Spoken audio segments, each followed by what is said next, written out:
자, 이제 우리가 액체의 어떤 종류들마다 나타나는 고유한 성질 중에서 증기압력이라는 내용을 좀 정리를 한번 해봅시다. 그래서 증기압력을 얘기할 거고, 말 그대로 어떤 기체 압력이에요. 압력이기 때문에 기호는 이렇게 라지 P를 써보자라는 소리야. 자, 그래서 요거에 대한 내용을 좀 얘기해 볼 건데, 뭐 자세하고 좀 깊은 내용들은 좀 넘어가고요. 그냥 간단하게 화학 수준에서만 좀 얘기하게 되면, 자, 이제 우리가 기화라는 어떤 물질의 상태 변화가 있죠. 그렇죠? 기화. 기화는 우리가 액체가 기체가 되는 성질이다라는 걸 알 수가 있는 거야. 그치?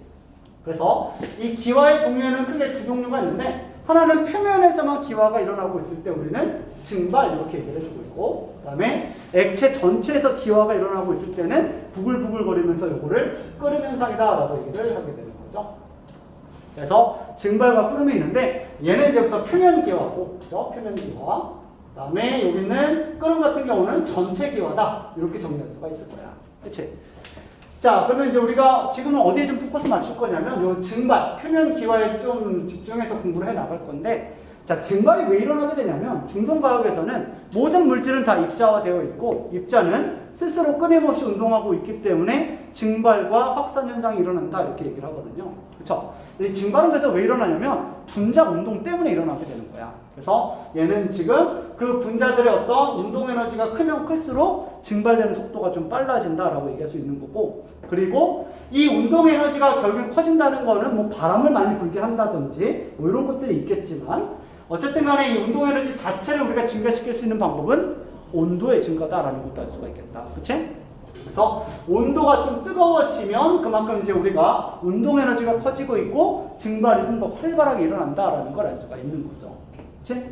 자, 그리고 모든 온도 조건에서 0켈빈을 제외한 모든 온도 조건에서 얘네들은 다 미소하지만 다 스스로 운동하고 있기 때문에 모든 온도 조건에서 증발이라는 현상은 다 일어날 수가 있는 거야. 물론 이게 만약에 10켈빈 이런 식으로 매우 낮은 온도에서는 고체 상태가 대부분이기 때문에 이 고체가 기체로 날아가는 현상을 그냥 승화라고만 얘기할 뿐이지, 어쨌든 고체에서의 어떤 승화, 액체에서의 증발, 기화 이런 것들은 다 모든 온도 조건에서 다 가능하다라는 것도 기억해 주시면 되는 거야.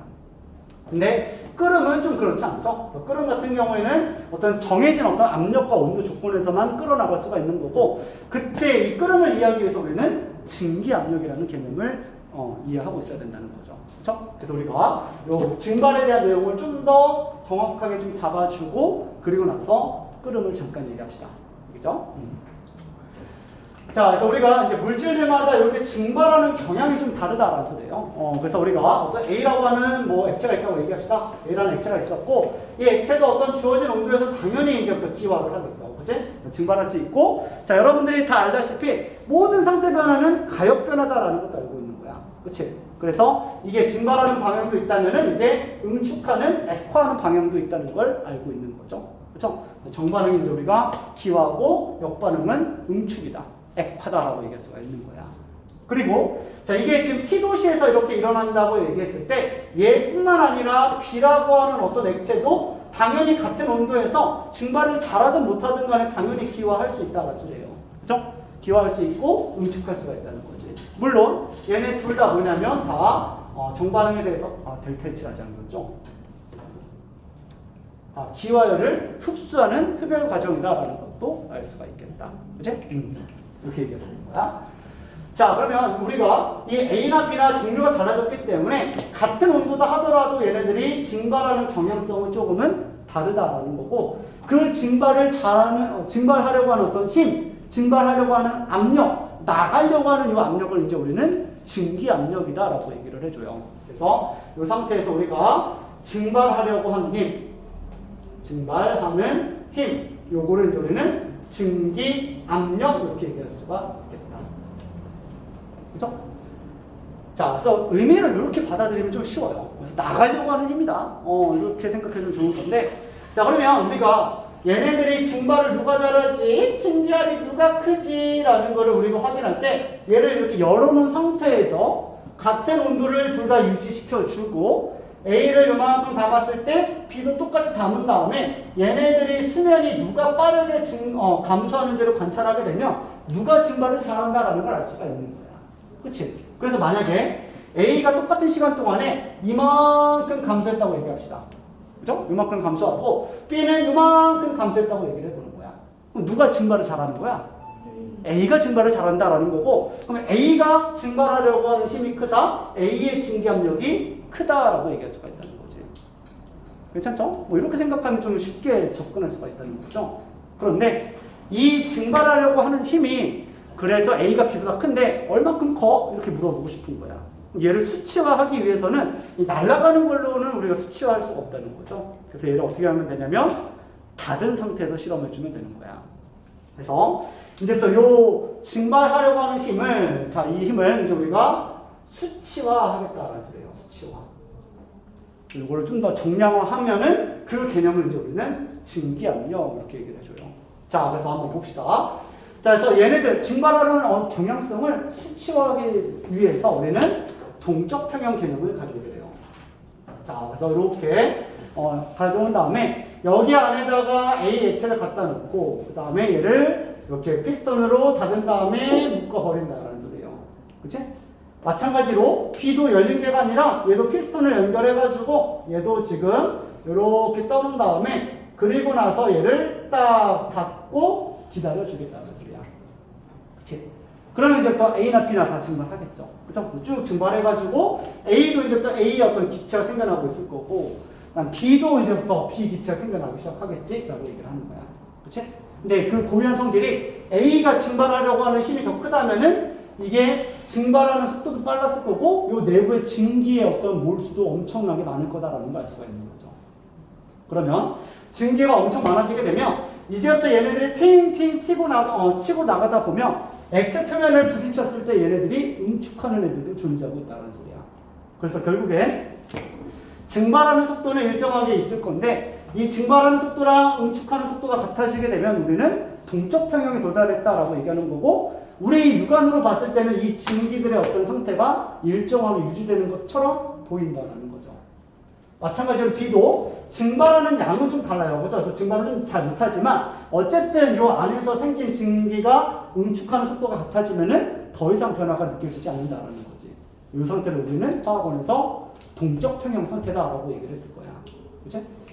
그래서 동적 평형 도달했을 때 증발 잘하는 녀석은 진짜 이 증기가 많기 때문에 여기 안에서 압력이 더 세다라고 얘기를 해주는 거예요. 그래서 여기 온도가 T도시라고 한다면 T도시에서 A가 나타내고 있는 A만의 부분압을 우리는 A의 증기압력이다라고 얘기해 준다는 거죠. 그래서 얘를 만약에 0.2기압이라고 내가 가정할게요. 가정하고 B도 여기서 동적 평형 도달했을 때 같은 온도인데 물질의 고유한 성질 때문에 B의 증기압력은 좀 작았다라고 얘기를 해보는 거야. 그죠? 이렇게 얘기할 수가 있다는 거죠.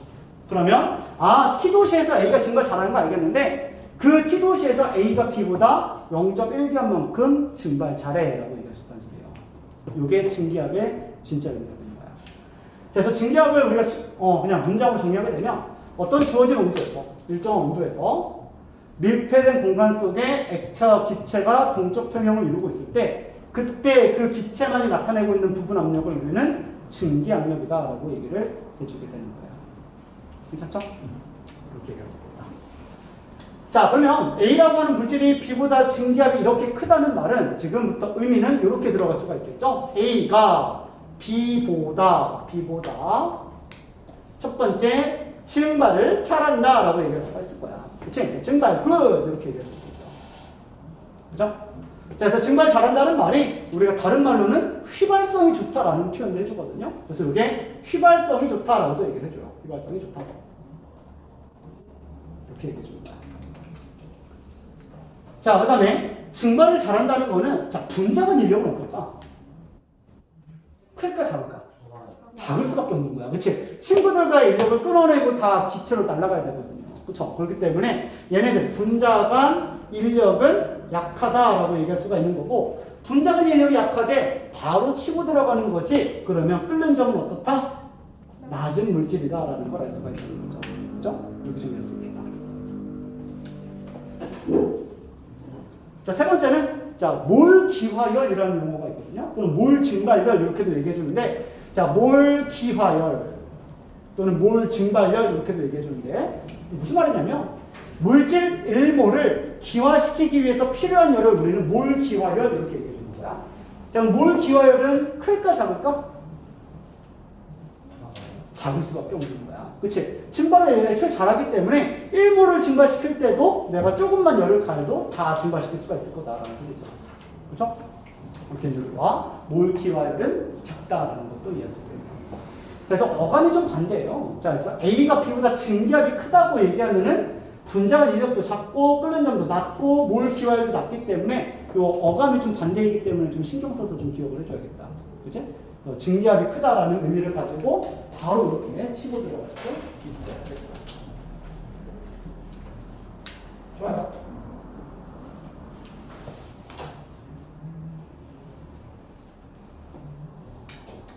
자, 그리고 이러한 증기압력이 자, 결국엔 어떤 증발 현상을 얘기하고 있는 건데 그 증발 현상은 이 운동 에너지랑 관련이 있기 때문에 온도랑 좀 관련이 있다고 얘기를 해줘요. 그래서 이게 결국에는 증기 압력이라고 하는 이 압력 0.2기압, 0.1기압 어쨌든 각각의 성질들이 있을 건데 이 증기 압력은 결국에 뭐에 따라서만 결정나냐면 온도에 따라서만 결정이 나요. 그래서 이렇게 증기 압력은 온도에만 변한다라는 거야.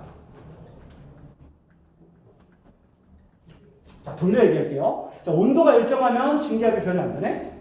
안 변한다는 소리야. 그치? 그래서 하나의 물질에 대해서 어떤 주어진 온도에서 증기압이 결정나고 있는 거고 온도만 일정하다면 증기압은 절대로 변하지 않더라라는 소리예요. 이거 증명할 수도 있거든요. 근데 이거는 화학부터 쭉 넘어가서 평형 이론을 배우고 나서 내가 얘기를 해줄게요. 알겠죠? 평형 이론 배우면 이게 다 증명이 되거든. 그래서 지금은 화학원 수준에서 그냥 온도에만 변한다라는 거고 그 온도가 좀 뜨거워야지만 이 증기압도 커진다라는 것도 이해할 수가 있겠다. 그치? 자, 근데 요거를 그러면 이렇게 얘기해보자. 말로 써놓으면 그냥 쉬워요. 말로 쓰면 쉬운데 이거를 만약에 내가 좀 그림으로 너네들 상황 설정해버리게 되면 은근 헷갈려요. 보자. 자, 이런 밀폐된 용기가 있고요. 여기에 A를 채워놨어요. 그리고 온도는 T도시로 일정하고요. 이 T도시에서 A의 증기압은 계속 0.2기압이라고 가정합시다. 그렇죠? 자, 근데 여기 안에다가 내가 뭘 집어넣을 거냐면은 처음에 헬륨 기체를 집어넣을 거야. 얘를 얼마큼 집어넣을 거냐면은 1억 기압을 넣어줄 거야. 몇 기압? 1억 기압. 꽉 찍어 누르고 있는 거죠. 괜찮죠? 그리고 질문합니다.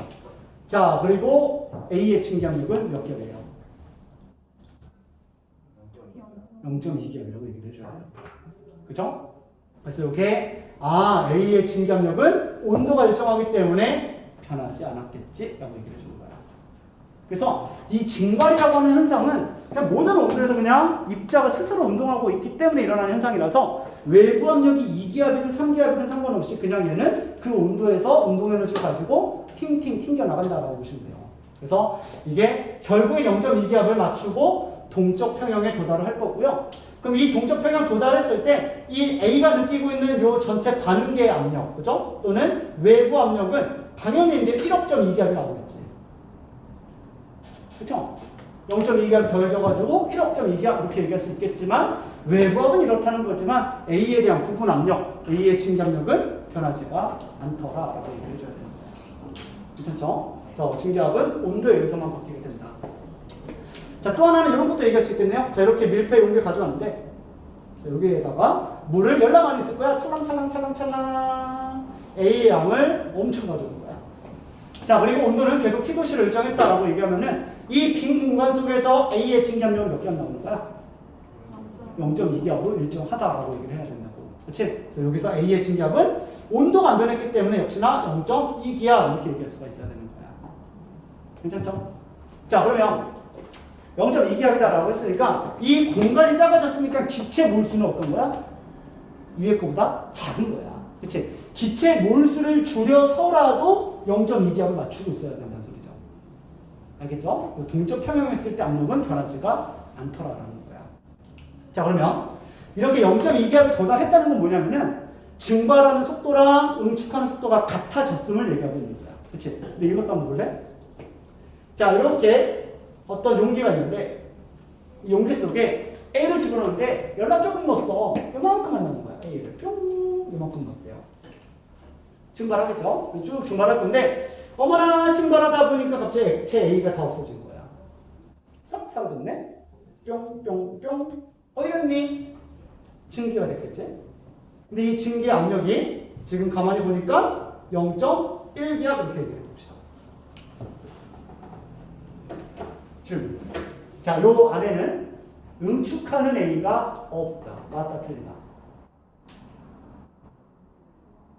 온도는 일정. 온도는 일정. 틀리다. 응축하는 거 있다. 근데 왜 안 보인다? 증발하는 속도가 아직 빠른 상태인 거야. 얘가 0.2기압에 도달해야지만 증발 속도랑 응축 속도가 같아지는 건데 이게 0.1기압이라는 말은 아직 평형까지 도달하지 못했기 때문에 이 정반응 속도가 아직까지는 좀 더 빠른 상태다라는 걸 의미하고 있다는 거죠. 당연히 응축해요. 응축하고 있는데 증발하는 게 너무 빠르니까 우리 눈에는 기체가 보이고 있다는 거죠. 즉 기체가 안정한 상태다라고 얘기를 해주게 되는 거야. 이해되지? 그래서 만약에 내가 좀 더 여러 개 돼서 이 액체 A를 좀 더 갖다 놓게 된다면, 그죠? A를 갖다 놓게 된다면 얘는 아직 증발 속도가 빠르기 때문에 액체가 줄어드는 현상은 우리 눈에 관찰이 되고 있는 거야. 그러다가 결국에 이 액체 A가 더 이상 줄어들지 않는 것처럼 보이게 되면 그때 A 압력을 다시 측정하게 되면 몇 기압 나와요? 그때 0.2기압을 나타내고 있다는 거죠. 그죠? 평형에서의 어떤 압력은 변하지가 않는다라는 거지. 그치? 이렇게 정리할 수 있겠네요. 자, 그래서 이런 식으로 이제 우리가 증기압을 좀 이해를 해주셔야 되는 거고, 그래서 증기압에 대한 데이터는, 자, 증기압의 데이터는 뭐에 따라서 형성한다? 온도에 따라서만 증기압이 바뀔 수가 있다라는 소리예요. 근데 이게 정밀하진 않거든요. 자, 보면 피부에는 NR2를 쓰게 되면, 자, 기체니까 기체 압력을 측정할 건데, 자, 어쨌든 어떤 하나의 기체에 대해서 부피는 거의 일정하다라고 얘기할 수가 있을 거고, 돌아다니는 공간이 똑같다고 했을 때 R은 상수이기 때문에 만약에 온도가 뜨거워졌을 때 기체 몰수가 일정하다면 압력은 정밀해요. 그쵸? 근데 실제로 온도가 뜨거워지면요, 기체 몰수도 많아지거든. 그치? 그러니까 이 온도가 뜨거워지면 몰수가 일정할 때는 정밀의 관계인데 얘가 뜨거워지니까 기체 몰수도 증가해가지고 압력은 배로 증가하게 되는 거야. 그래서 몰수가 일정할 때는 온도랑 압력 그래프가 이렇게 서명의 그래프라면 몰수가 증가하고 있기 때문에 증기압 곡선은 이런 식으로 그려지게 되는 거야. 이렇게 그려진다는 거죠. 어떤 지수 형태로 그려지게 된다는 거야. 그래서 여기에 의미하는 바는 어떤 주어진 온도가 딱 있었을 때, T도시라는 온도가 주어졌을 때 증발 속도랑 응축 속도 같아졌을 때 압력을 측정하게 되면 그 시점이 지금 0.2기압이 된다라는 걸 의미하는 거고, 이 상황처럼 만약에 0.1기압이었다라는 말은 같은 온도에서 0.2기압보다 작은 압력을 나타낸다는 것은 아직까지 증발 속도가 빠른 영역을 의미하고 있구나라는 거야. 그래서 증발을 더 많이 해서 기체 압을 증가시켜서 0.2기압이 도달할 때까지 변화는 끊임없이 일어나고 있을 거다라는 거지. 그러면 이렇게 증기압 곡선의 아래쪽 영역은 증발 속도가 빠르다 보니까 우리 눈간에는 기체만 보이고 있다는 거죠. 그래서 이 증기압 곡선 아래쪽은 기체가 안정한 영역이다라고 얘기를 해줘요. 근데 만약에 이 교실의 어떤 증기압이 0.2기압인 건데 여기다가 가습기를 열나 큰 걸로 빵빵하게 틀었다고 생각을 해봐. 근데 증기가 엄청 많아져가지고 수증기 압력이 만약에 0.4기압이 됐다고 얘기를 해봅시다.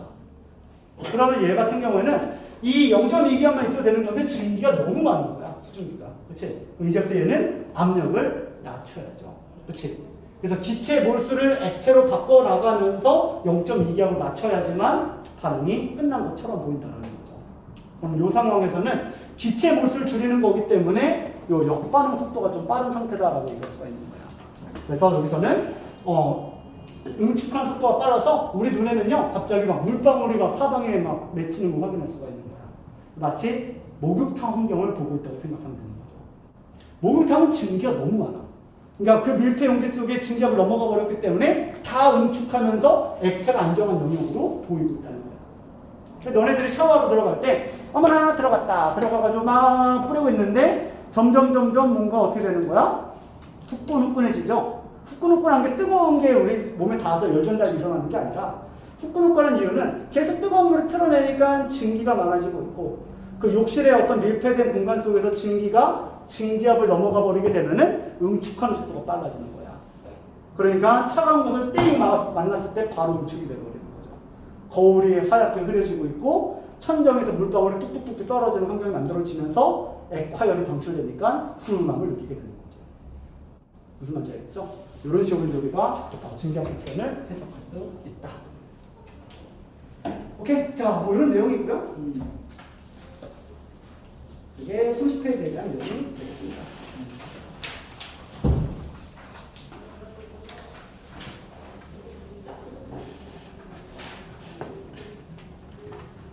자, 그래서 뭐 내용 쉬워요. 다 가려고 하면 안 돼. 덥지.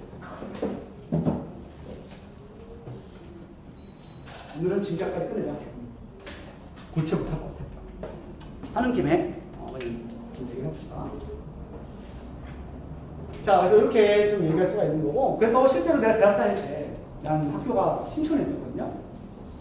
내 친구가 고시원에서 생활하는 거야. 지방에서 올라오면서.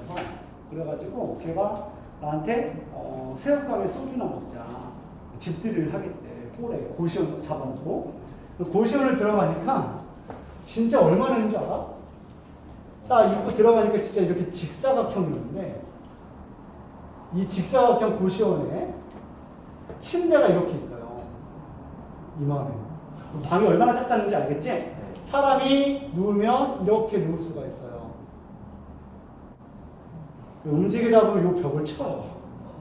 그리고 책상이 이렇게 있어요. 그 다음에 여기가 입구고요. 문이 있고요. 신발장이 이렇게 있는 거야. 신발 냄새랑 함께 자는 거죠. 그리고 여기 뭔가 비어있냐? 아니죠. 1인용 화장실이 있어요. 화장실이 있고 여기에 옷장이 하나 있어요. 그래서 이 화장실 얼마나 좁으냐면 변기 하나 있고요. 그 변기 위에 세면대가 있어요. 너 변기가 이렇게 생겨 이렇게 세수를 해야 돼. 뭔지 알겠지? 그 좁은 공간 이렇게 활용하고 있는 거야. 이게 제일 곤욕인 문제라 똥 쌀 때 바지를 이렇게 내리잖아. 내릴 때 머리를 박아요. 앞유리에 박는 거야. 어쨌든 더도 이렇게 되잖아요. 그렇죠? 그럼 박는 거에서 앉을 때 이렇게 앉아야 돼요. 뭔지 알겠지? 나 응가를 해결하기 위해서 일어날 때도 머리 이렇게 들잖아요. 그럼 바로 박는 거예요. 이렇게 일어나는 거죠. 자동 스쿼트, 그죠? 이렇게 하고 용변 보고 손 닦을 때도 이렇게 닦아야 되고 세수할 때도 이렇게 해야 되는 거야. 왜 만들었는지 차라리, 그지? 깜빵 아니에요? 가복이 날 것 같은데. 근데 신촌이 또 비싸요. 이것도 감독이 학생 입장에서. 근데 월세가 30만 원이거든요. 이런 상태였고 옷장이 있고 여기서 우리 남자 둘이 만나는 거죠.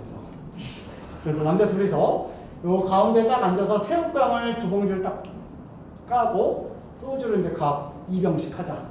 요금하고 딱 자자. 해가지고 이제 청춘의 낭만을 즐기고 있었죠.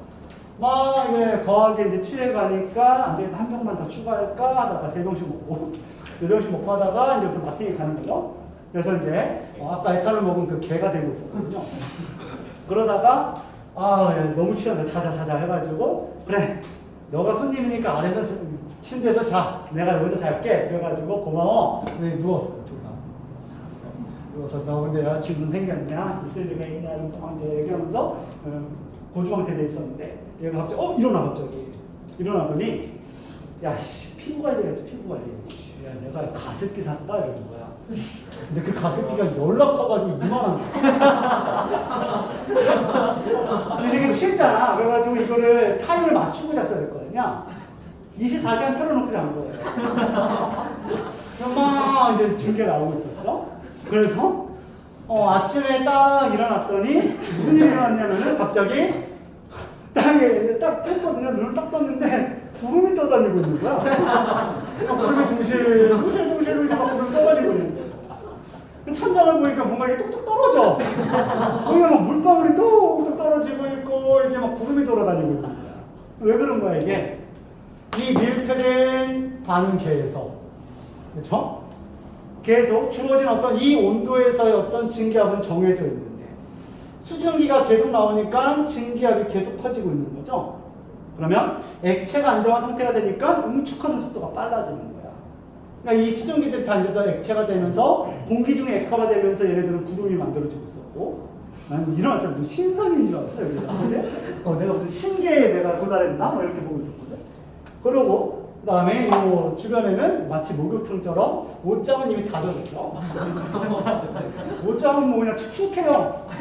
근데 이 남자 이 대학생들끼리 씻지도 않잖아. 그러니까 하루 종일 안 씻었던 그 코트에서 이게 축축해지니까 그 냄새가 걸레 냄새가 나.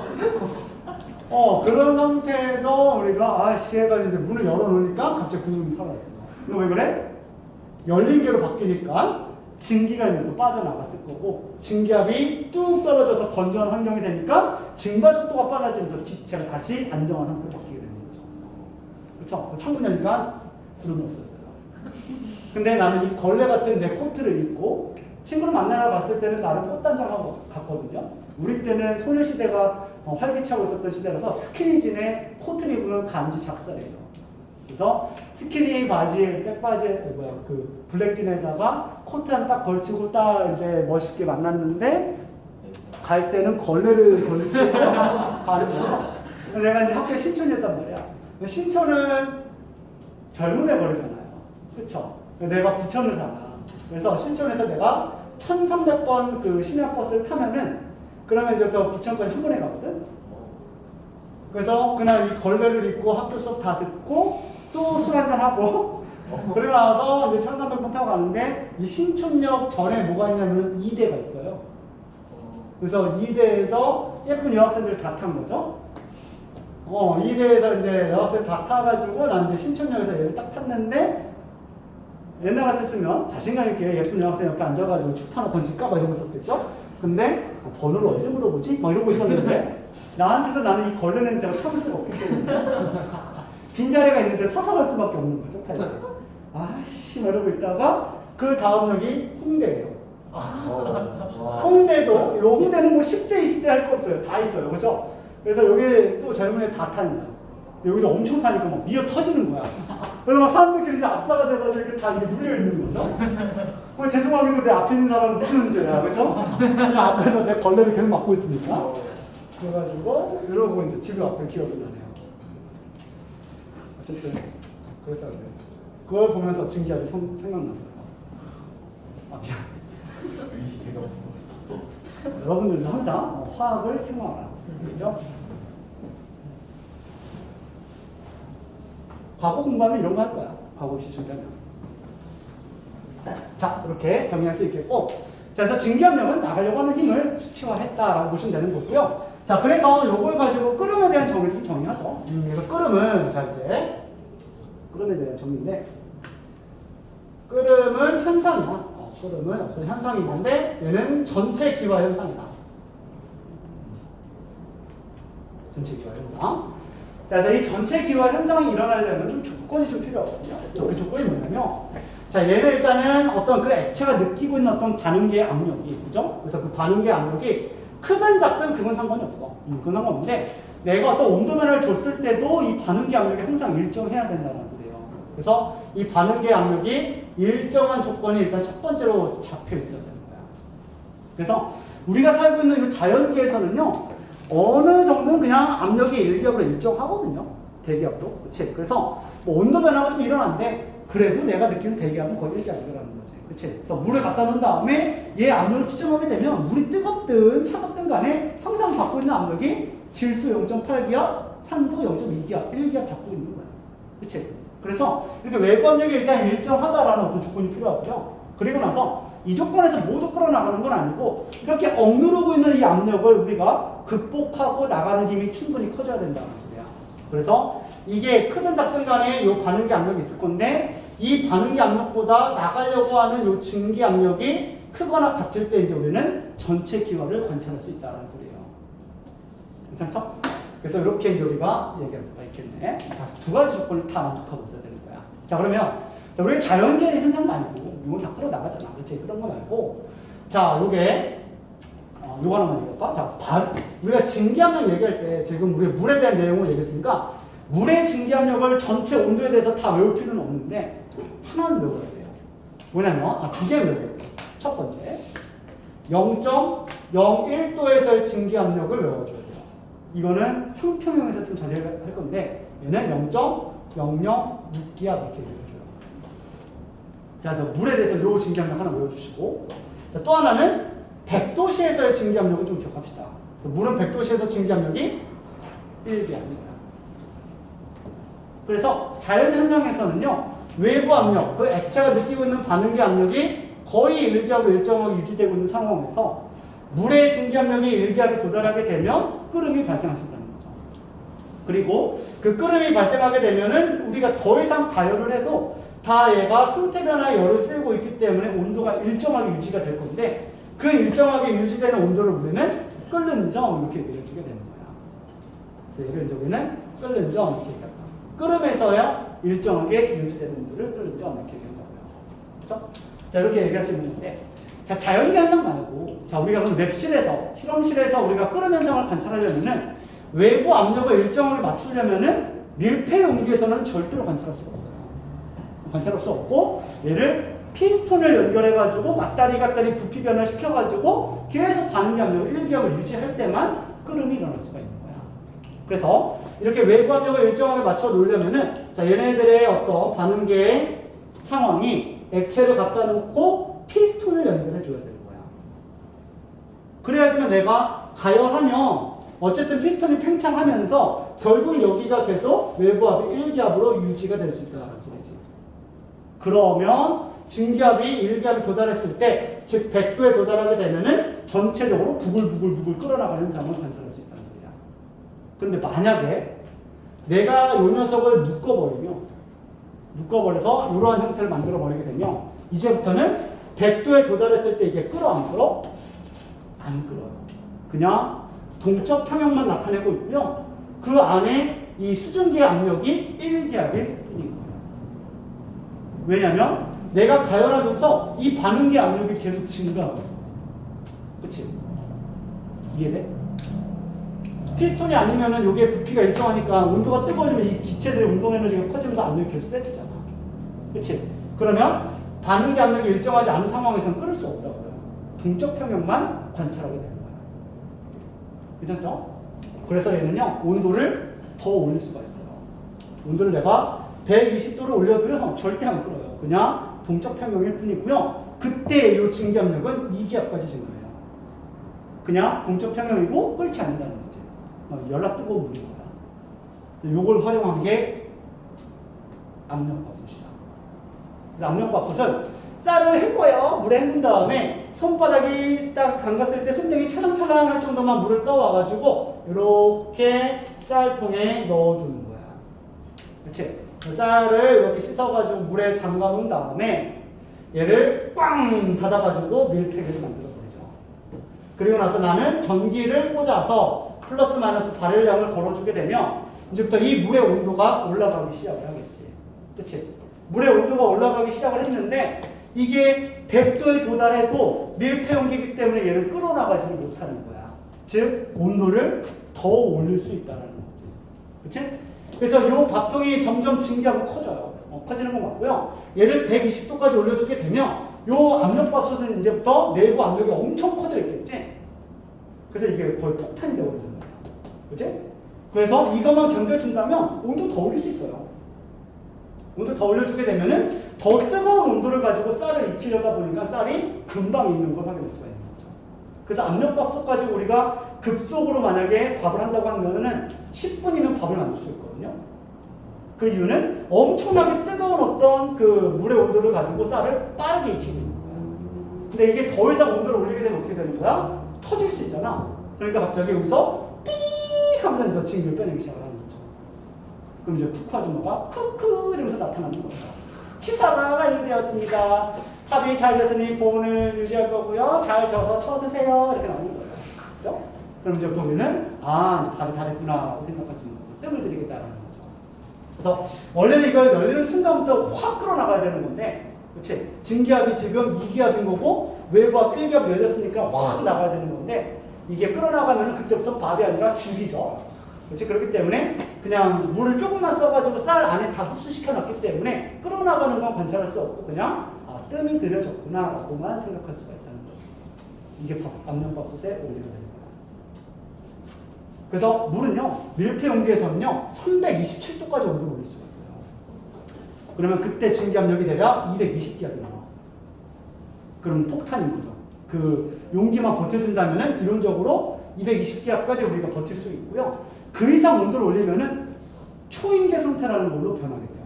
액체와 기체 경계가 없어지는 제4의 상이 나타나기 시작하는 거야. 그래서 온도는 계속 올릴 수 있다는 거죠. 그치? 자, 이게 이제 우리가 압력밥솥의 원리가 되는 거고, 산 정상에서 쌀이 서있는 이유는 그 반대가 되는 거죠. 그래서 산 정상이 쭉 올라가게 되면 공기가 이제부터 희박해지는 거야. 왜냐하면 중력으로부터 멀어졌기 때문에. 그치? 그래서 공기가 희박해졌기 때문에 외부 압력이 작아졌다는 거죠. 그쵸? 외부 압력이 1기압이 아니라 0.8기압으로 줄어들게 되면 증기 압력도 1기압까지 올릴 수가 없는 거야. 증기 압력도 0.8기압까지만 올려주게 되면 그러면 이제부터 이게 전체 기와 부글부글 끌어나가게 되는 거고, 그 끌어나가는 온도가 지금 1기압일 때 100도니까 이 압력에서는 100도보다 낮은 온도라는 걸 알 수가 있는 거죠. 그치? 난 70도에서 쌀을 익히려다 보니까 이 저온의 물 가지고는 쌀이 잘 안 익는다는 거예요. 쌀 안에까지 안 익으니까 꼬들밥이 만들어지게 되는 거죠. 계속 가열하면 안 돼요? 계속 가열하게 되면 그때부터 상태 변화의 열을 다 쓰고 있기 때문에 80도로 일정하게 유지가 됩니다. 70도로. 그러니까 온도를 올릴 수 있는 게 한계가 있다는 거죠. 그치? 그래서 그 쌀이 설익는 걸 방지하기 위해서 돌덩이를 올려놓게 되면 밀폐 용기를 만들어냈기 때문에 그나마 온도를 좀 더 올릴 수가 있다는 거예요. 그러면 이제 쌀을 좀 더 맛있게 익힐 수가 있다는 거죠. 괜찮죠? 자, 그래서 이런 식으로 우리가 끓음에 대한 내용을 얘기할 수 있고, 자, 그래서 끓음은 조건이 필요하다. 그래서 반응기 압력을 좀 일정해야 되는 거고, 그 다음에 증기 압력이 그 이상 넘어가야지만 전체 기호를 나타낼 수가 있더라.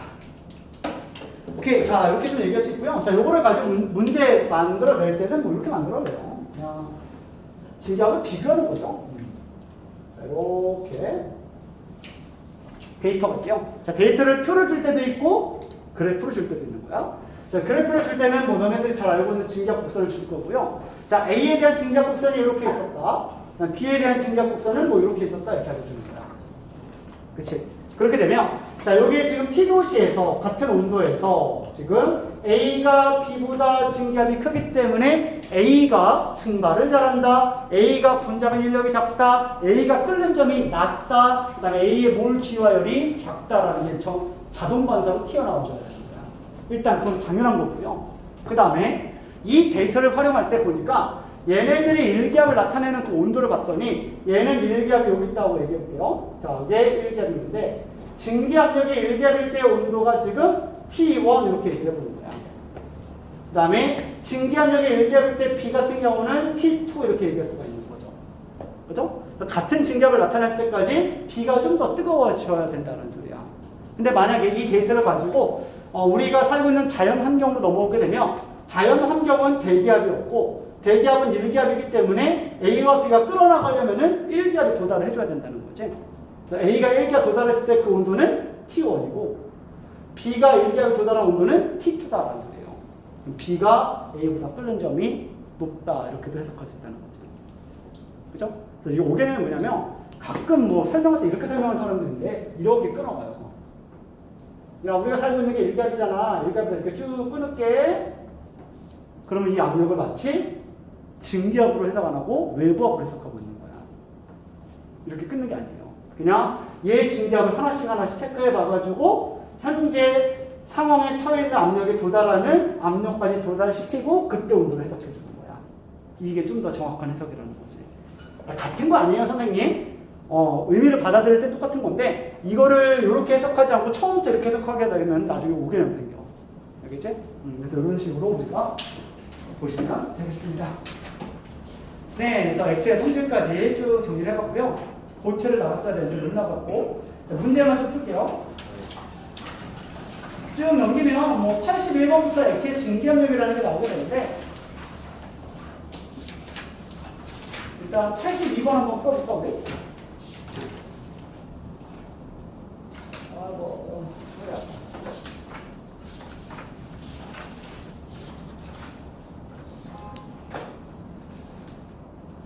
82번 한번 풀어볼까? 써보시고.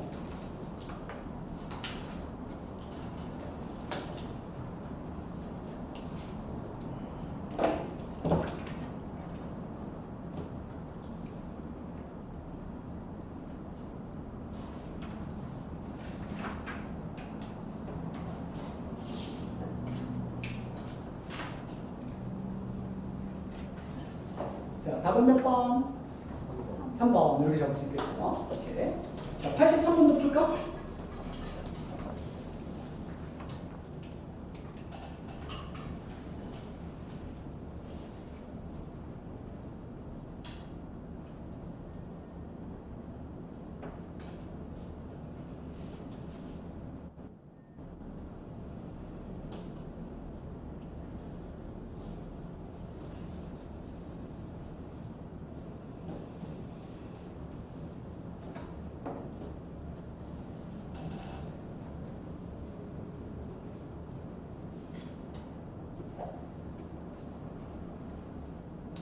자, 83번의 답은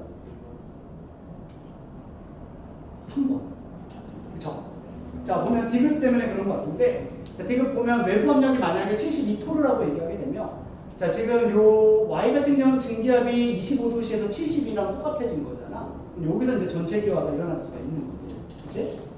근데 X 같은 경우에는 25도씨에서 증기압이 24토르밖에 안 되니까 아직 외부압이 크죠. 그러면은 끓을 수가 없다는 거죠. X는 좀 더 높은 온도에서 72토르에 도달할 거니까 끓는 점이 좀 더 높을 거다라는 걸 알 수가 있는 거예요. 그리고 마지막으로 88번도 한번 풀어볼까요?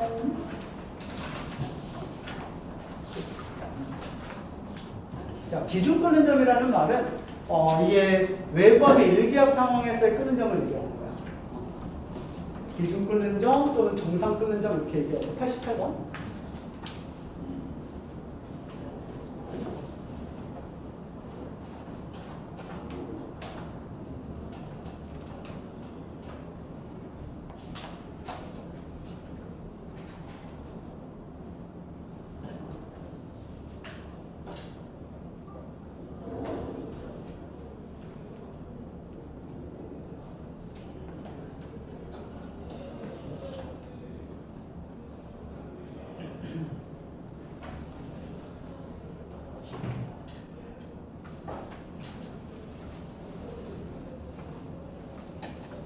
답은 몇 번?